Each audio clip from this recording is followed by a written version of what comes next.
Bonjour. Oui, je suis désolé, j'ai eu une coupure sur YouTube, je ne voyais pas que c'était commencé.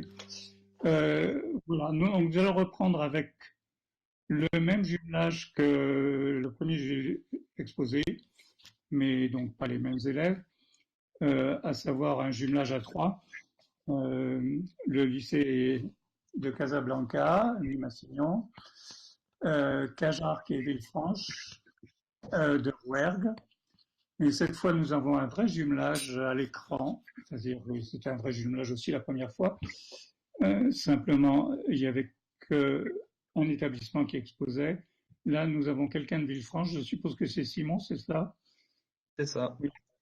Et Lina et Yasmine, vous êtes de Casablanca? Exactement. Voilà. Bonjour à vous. Et donc, vous allez nous présenter pourquoi les gammes sont ce qu'elles sont. Nouveau sujet musical, bien c'est à vous, à tout à l'heure pour les questions. La musique est partout autour de nous. Elle nous émeut, nous accompagne, nous guide. Mais ne vous êtes-vous jamais demandé quelles étaient les lois qui la régissaient? Les lois de l'homme, de la nature, de l'univers ou des mathématiques? Tout d'abord, bonjour à tous et bienvenue à ce 31e congrès de Matantine, un peu particulier. Nous sommes des élèves du collège Georges Pompidou à Cajar, du lycée français Louis-Massignon à Casablanca, ainsi que du lycée Raymond Savignac à Villefranche-de-Rouergue, les niveaux allant de la 3e à la terminale.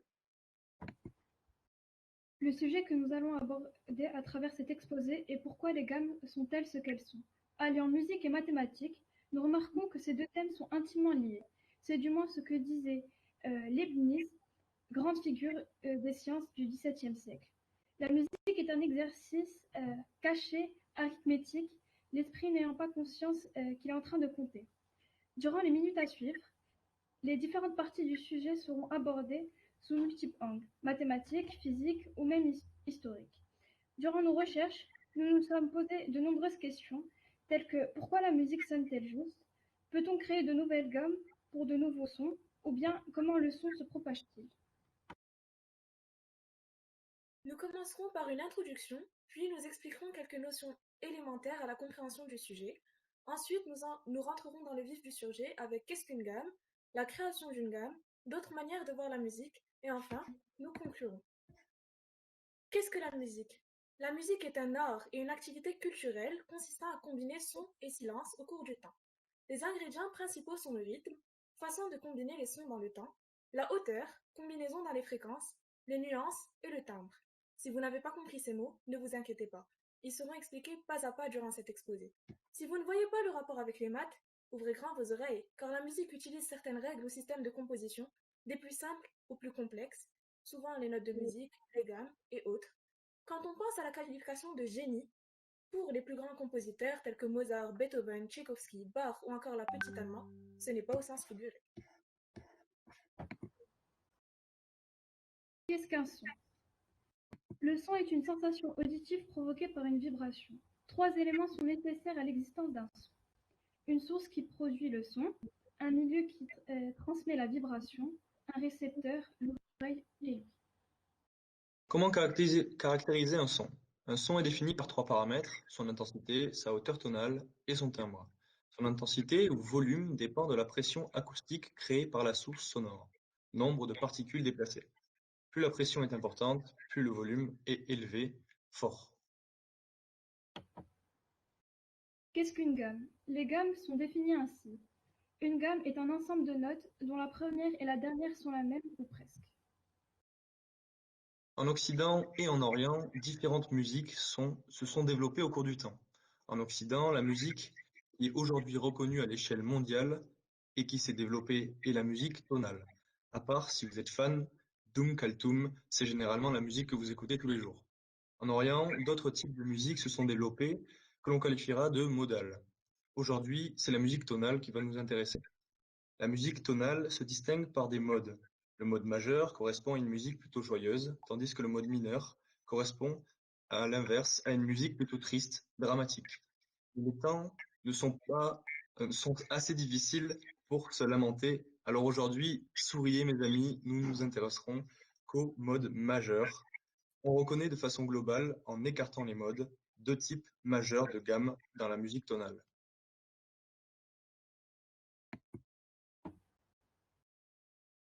La gamme diatonique est une gamme de base de la musique tonale, composée de 7 notes. C'est la base que l'on connaît tous, sans avoir besoin d'être musicien pour autant. Elle contient les notes Do, Ré, Mi, Fa, Sol, La, Si, puis on retombe sur le Do. Pour faciliter un peu, on dira que c'est la gamme de votre piano sans les touches noires. La gamme chromatique, elle contient 12 notes. Elle fait intervenir des dérivés des notes de la gamme diatonique avec ce qu'on appelle les dièses.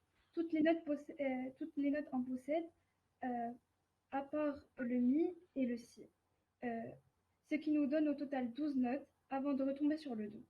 Pour faciliter encore un peu, on dira que les gammes de votre piano avec toutes les notes noires cette fois-ci. Je sais ce que vous dites, 12 notes ça fait beaucoup, mais déjà pourquoi 12? Pourquoi pas 10, 5, 75 ou même 100? Et puis, important encore, quel est cet intervalle qui sépare les notes? Cet intervalle mystérieux qui surgit de ces deux. Afin de comprendre la notion de gamme, il faut déjà, dans un premier temps, assimiler la notion de ton et de demi-ton. Le ton, c'est justement un intervalle. Pour visualiser, on dit que c'est l'intervalle qui sépare deux notes, telles que le Do et le Ré, mais aussi le Si et le Do dièse, soit en avançant de deux notes dans la gamme chromatique, qui, rappelez-vous, contient 12 notes. Pour vulgariser un peu, on dira que l'on compte avec l'ensemble des notes du piano, donc les notes noires et les notes blanches. Si on avance de 2 à partir du Do, on tombe d'abord sur le Do dièse, la touche noire juste après le Do, puis le Ré. Do et Ré sont donc séparés par un ton. Le demi-ton, c'est comme l'indique son nom, la moitié d'un ton, c'est-à-dire l'écart entre Si et Do, ou Fa et Fa dièse par exemple. Il y a une unité de mesure encore plus petite pour mesurer cet intervalle entre les notes, les commas. Un ton comprend 9 commas. Vous vous demanderez alors combien y en a-t-il dans chaque demi-ton? Le premier demi-ton, le demi-ton chromatique, en possède 5, de Do à Do dièse par exemple. Le demi-ton diatonique, le deuxième, quant à lui, en possède que 4, de Do dièse à Ré. Nous avons donc déjà acquis une petite base en vocabulaire. Mais il faut poursuivre dans notre quête de ces mystérieux intervalles. Et pourquoi ne pas commencer à s'intéresser à l'intervalle qui sépare un Do grave d'un Do aigu par exemple? On appelle cela une octave. Lorsqu'un objet produit une fréquence f, il produit aussi naturellement du son à une fréquence 2f. Mais qu'est-ce qu'une fréquence? On caractérise une fréquence comme un caractère du son, qui est un motif qui se produit à un intervalle régulier. Cet intervalle est ce que l'on nomme une période. La fréquence est liée à la hauteur du son. Elle est exprimée en Hertz. Plus la période est courte, plus le son semblera aigu et la fréquence sera haute. A l'inverse, plus la période est large, plus le son sera grave et plus la fréquence sera basse. C'est là que les maths interviennent. L'intervalle d'octave correspond à un rapport de fréquence égal à ou suffisamment voisin de 2, soit f de 1 sur f de 2 égale à 2. Dans ce cas, le mélange est tellement parfait qu'on a l'impression qu'il s'agit de deux notes équivalentes, au sens où elles diffèrent seulement par leur hauteur, mais produisent quasiment le même effet au plan mélodique, à tel point que, de façon universelle, on donnera le même nom à deux telles notes. Une octave est ainsi l'intervalle qui sépare deux Do différents et consécutifs. Il y a bien 8 notes entre ces deux Do, d'où le nom d'octave.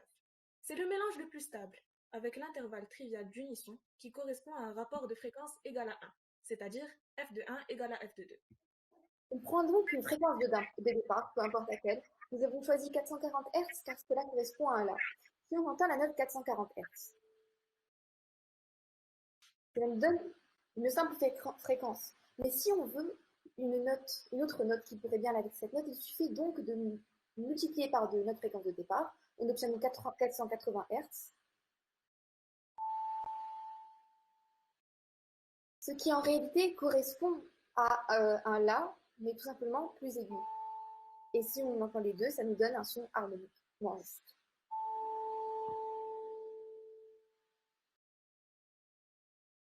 On a vu que lorsqu'un objet produit une fréquence f, il produit aussi naturellement un son à une fréquence de f. Pour les mêmes raisons, un objet qui produit une fréquence f produit aussi naturellement une fréquence 3f.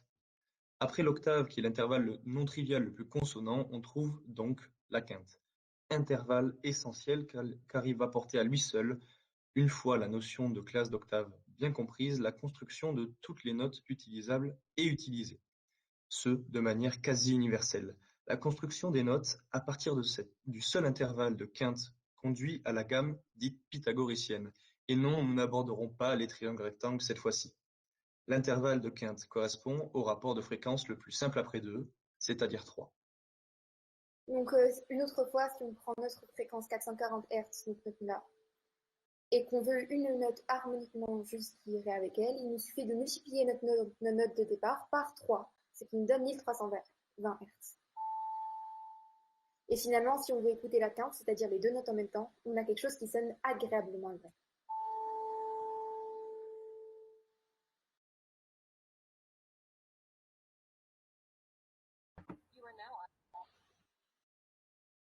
Or, nous avons vu précédemment que l'on réservait la consonance en divisant ou multipliant par 2, puisqu'il s'agit de la même note sur une octave différente, soit une hauteur différente.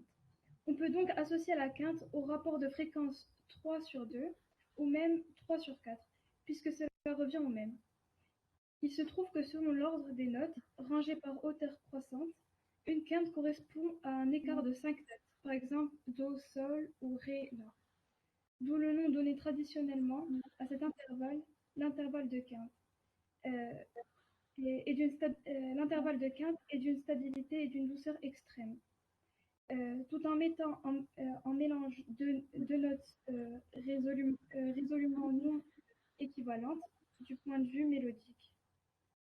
En ce sens, la quinte a exercé de tout temps et tout lieu une fascination indéniable et une attraction esthétique puissante à chaque fois que les hommes ont pu construire des instruments capables de produire plus d'un son à la fois, tout particulièrement les instruments à cordes, qui fait que la hauteur des sons produits est alors facile à ajuster, simplement en réglant la tension des cordes.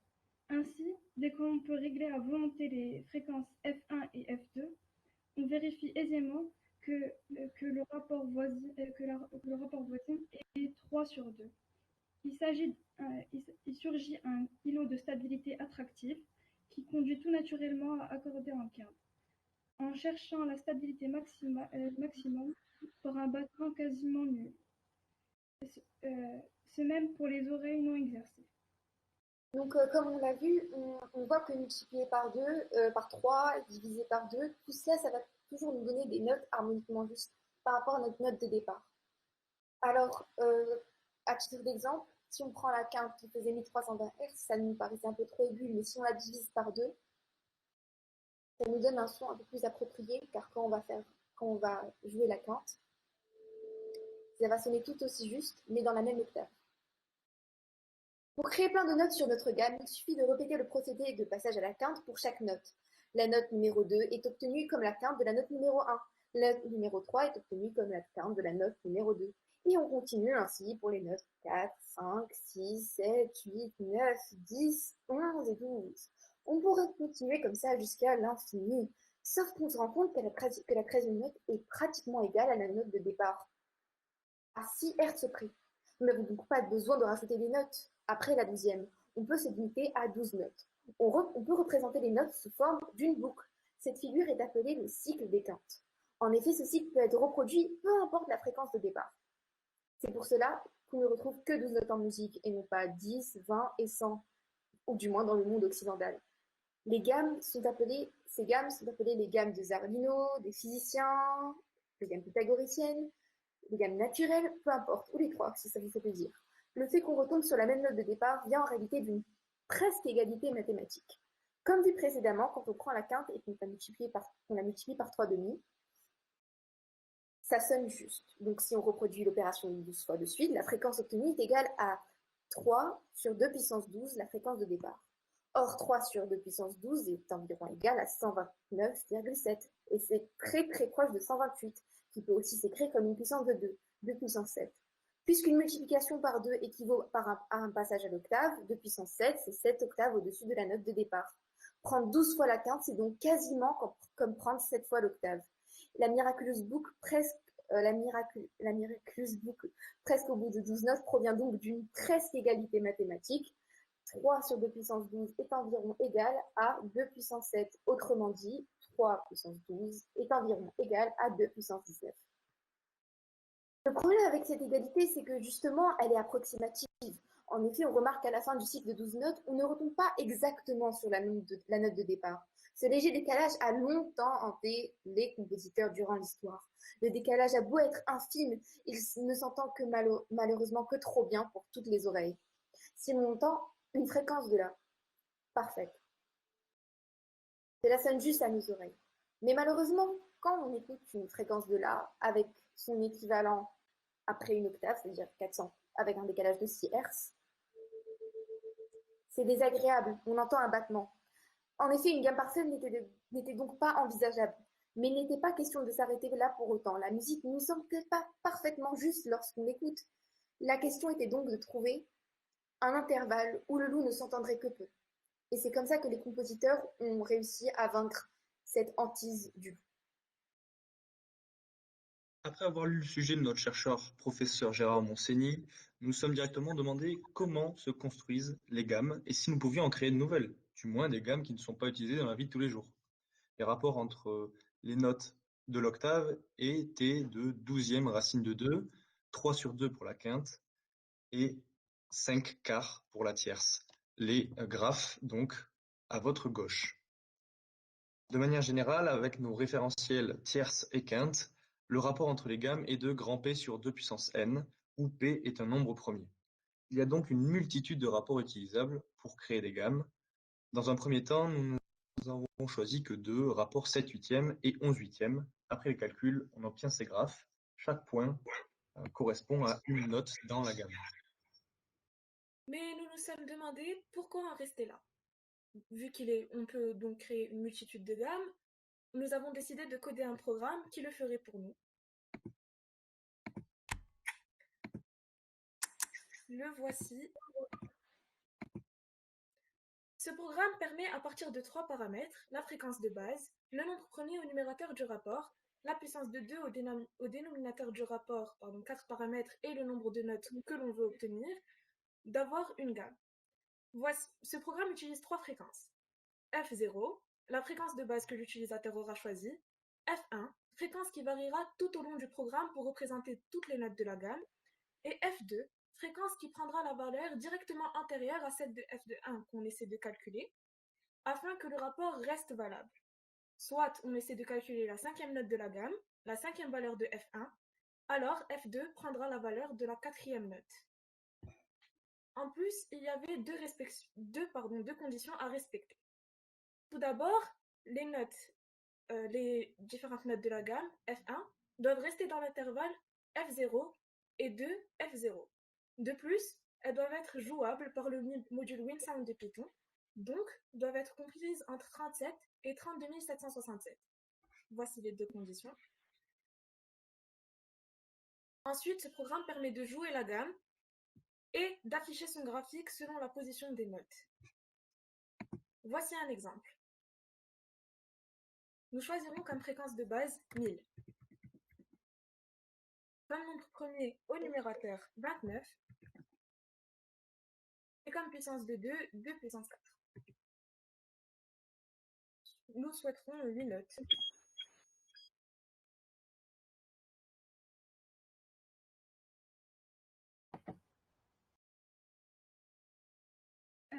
Et voilà.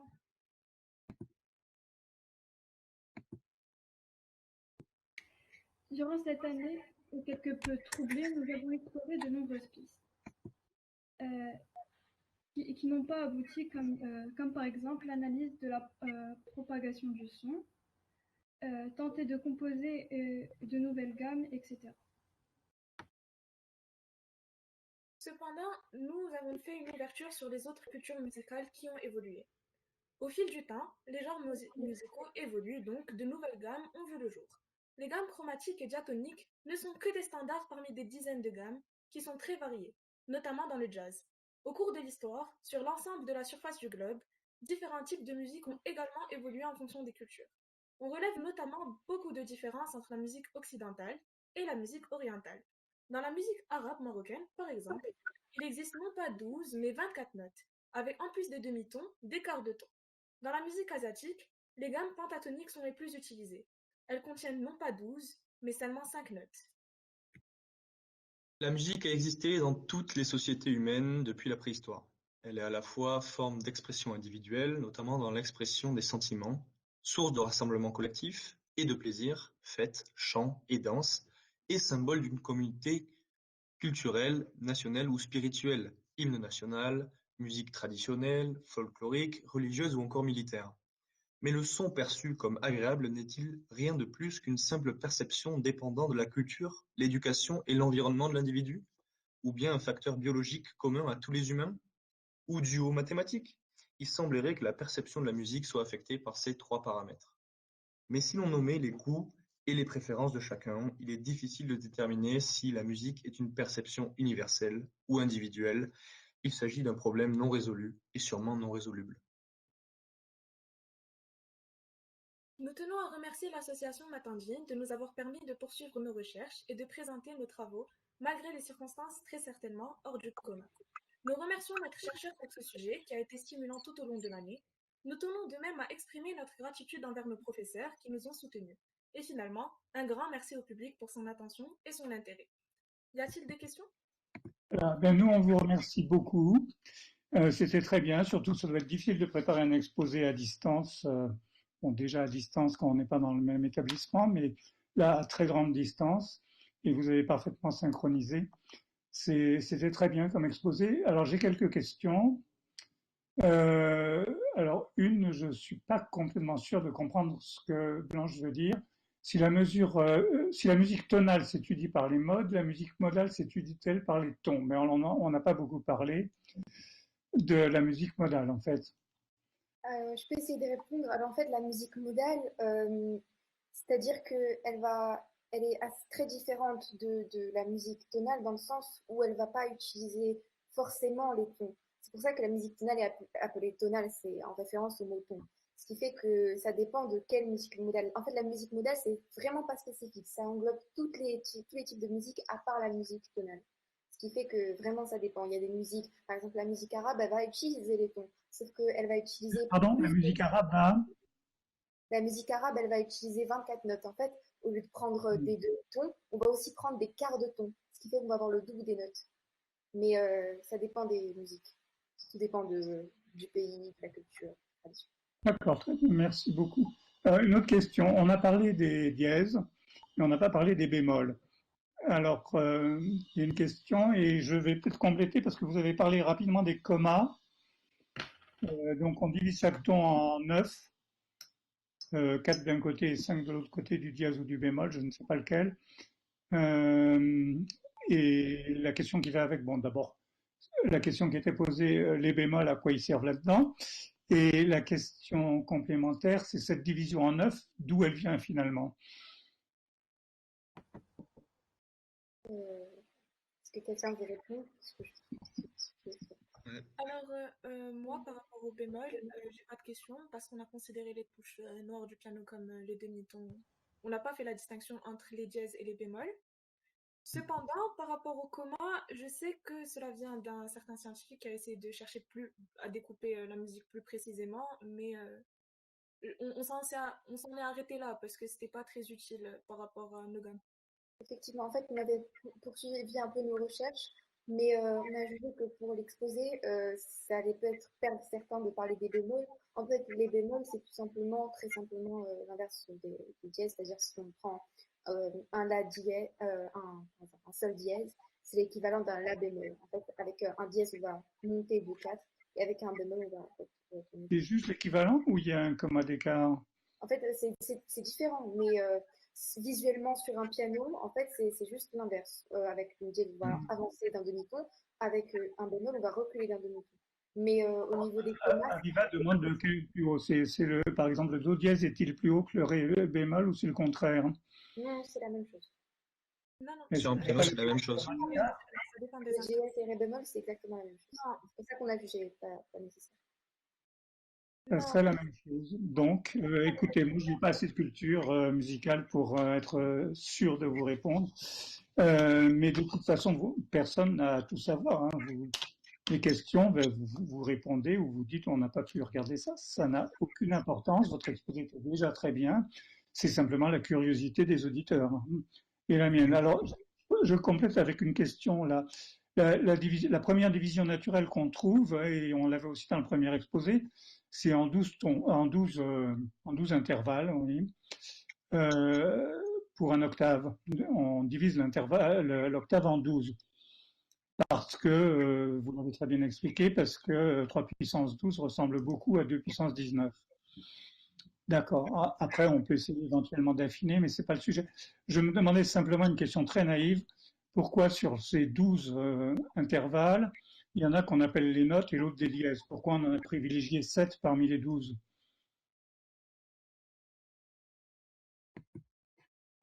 Vous n'êtes pas obligé de savoir, hein, c'est une question que je vais en fait, poser comme ça. il me semble que c'est par rapport aux gammes majeures. En fait, ce qui va se passer, c'est que sur les gammes majeures, on va seulement considérer do, ré, mi, fa, sol, la, si, do.